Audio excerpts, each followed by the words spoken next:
Hoje nós vamos prosseguir com o estudo de Geografia do Brasil. Nós vamos conhecer um pouco mais do quadro natural do nosso país.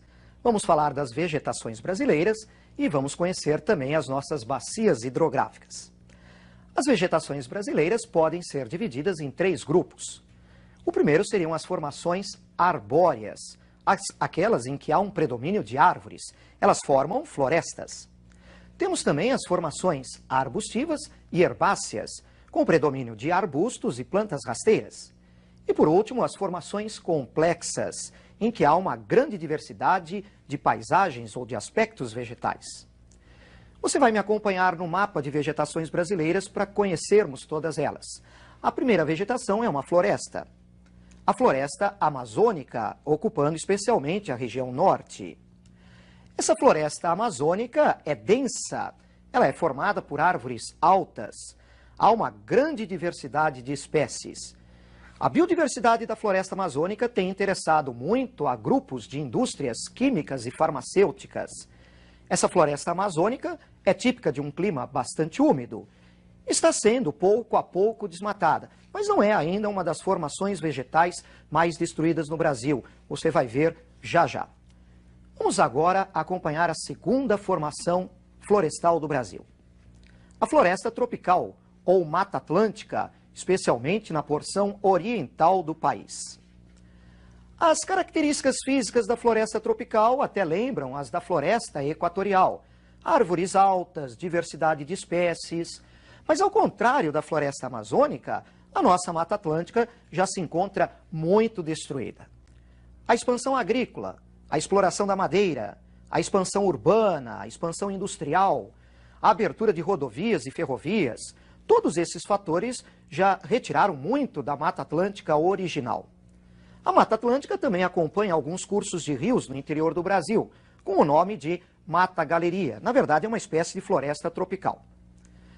Terceira floresta brasileira, observando o mapa. A Mata dos Cocais, lá no Nordeste. Essa Mata dos Cocais pode ser chamada também de floresta de transição. Ela está localizada entre o sertão, que é um pouco mais seco, e a Amazônia, que é mais úmida. Cocais, porque é formada por palmeiras que produzem coquinhos. 2 destaques. O babaçu, com grande produção no Maranhão. O babaçu produz coquinhos, dos quais se extrai óleo com várias aplicações. E a carnaúba, no Piauí, no Rio Grande do Norte, no Ceará. Uma palmeira de grande aproveitamento. Por exemplo, a cera de carnaúba, retirada de suas folhas.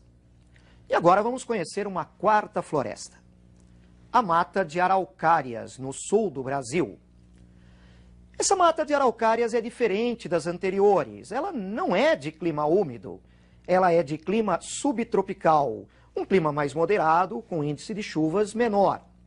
A Mata de Araucárias é uma formação homogênea, aberta, árvores altas, com troncos retos e esguios. Um nome para você guardar: aciculifoliada. As folhas das espécies desta floresta possuem formato de agulha, são finas e compridas.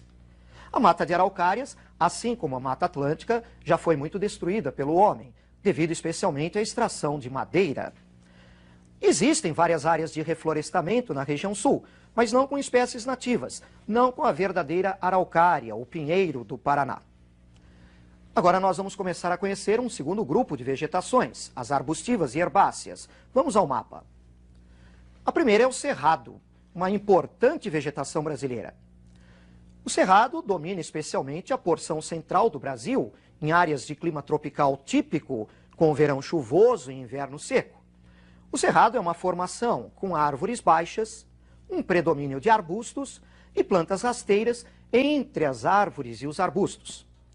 Uma marca registrada do cerrado: os seus troncos e galhos retorcidos, tortuosos, cobertos e protegidos por uma casca grossa, semelhante a uma cortiça. As folhas são pequenas e duras, um aspecto de couro, são chamadas de coriáceas. O cerrado também tem sido rapidamente retirado no Brasil central, especialmente pela expansão agrícola, além de queimadas, incluindo aí a produção de carvão vegetal. Mais uma formação vegetal brasileira no mapa. A caatinga, do sertão nordestino. Essa formação é simples, aberta, uma formação constituída por arbustos com poucas folhas, e as cactáceas, plantas xerófitas, que têm troncos ou caules que armazenam água e muitos espinhos. É um ecossistema também já bastante alterado. Mais uma vegetação, os campos, constituídos por vegetação rasteira. Esses campos ocorrem em vários pontos do território brasileiro. Em algumas áreas alagadas, em outras áreas sem alagamentos. Os campos são constituídos por uma vegetação de pequeno porte e muito utilizados como pastagem para a prática da pecuária.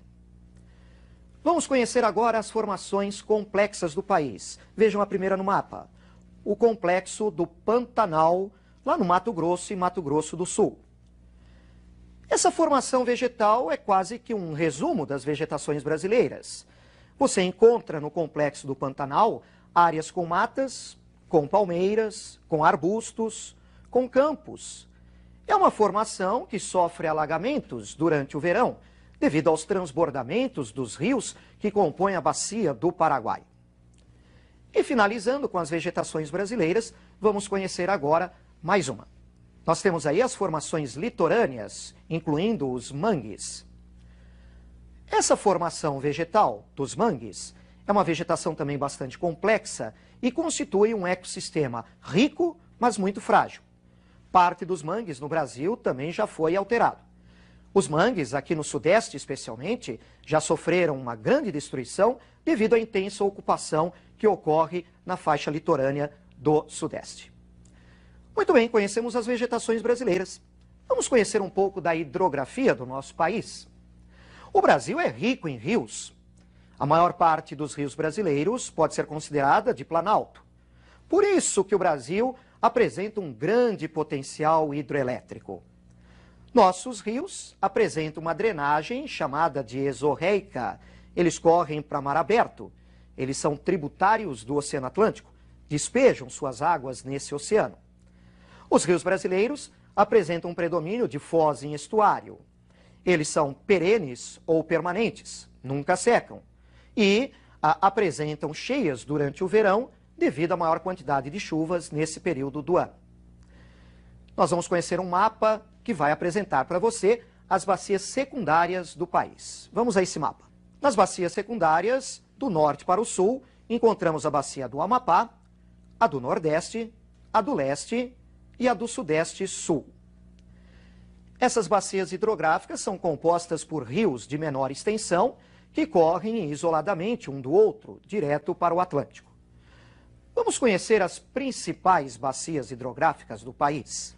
A primeira, a bacia do Rio Amazonas, ou bacia amazônica, ocupando grande parte da região norte e parte do centro-oeste. Essa bacia hidrográfica é uma das maiores do mundo. Ela reúne rios extensos e volumosos. O Rio Amazonas, por exemplo, é o mais extenso e o de maior volume de águas no mundo. Essa bacia é predominantemente de planície, muito utilizada para a navegação, para o transporte hidroviário, além da pesca.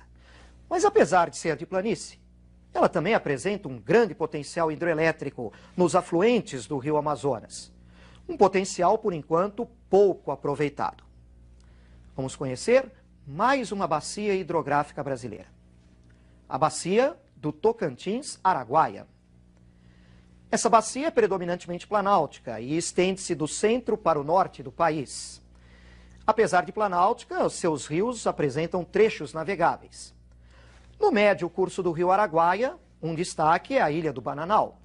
E no baixo curso do rio Tocantins, a importante usina hidrelétrica de Tucuruí. Uma usina que gera energia para vários projetos de desenvolvimento na região norte e para cidades do norte e do nordeste. Mais uma bacia hidrográfica. A bacia do São Francisco, que ocupa boa parte do sertão. A bacia do São Francisco também é predominantemente planáltica e há um bom trecho navegável no Rio São Francisco.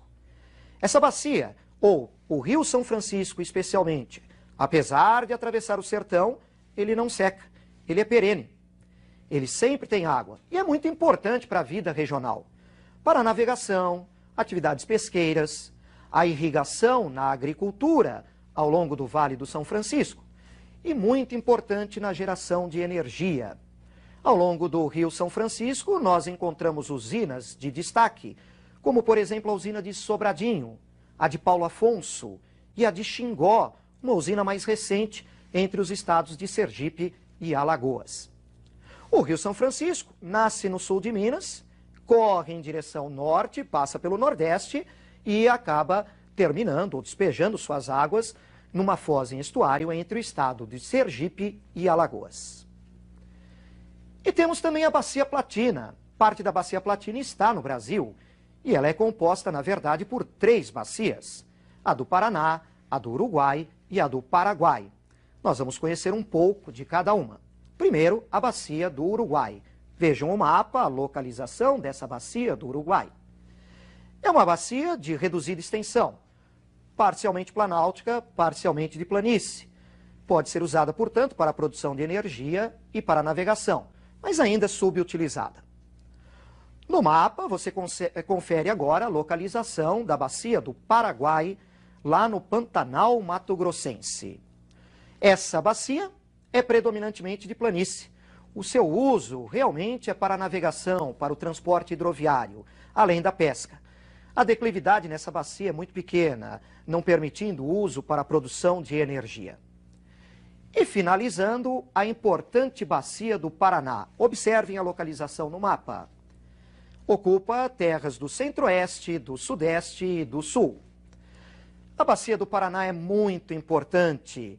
Ela tem um grande potencial hidroelétrico e muitas usinas brasileiras estão nos seus rios. Por exemplo, a usina de Itaipu, uma usina binacional no Rio Paraná, na divisa do estado do Paraná com o Paraguai, além de muitas outras usinas importantes. Vem também crescendo de importância nessa bacia o uso para o transporte hidroviário, com destaque para a hidrovia Tietê-Paraná. Hoje conhecemos então mais um pouco do nosso quadro natural, as vegetações e nossos rios. Mais adiante continuaremos com o quadro natural brasileiro. Eu te espero então na nossa próxima aula e até mais.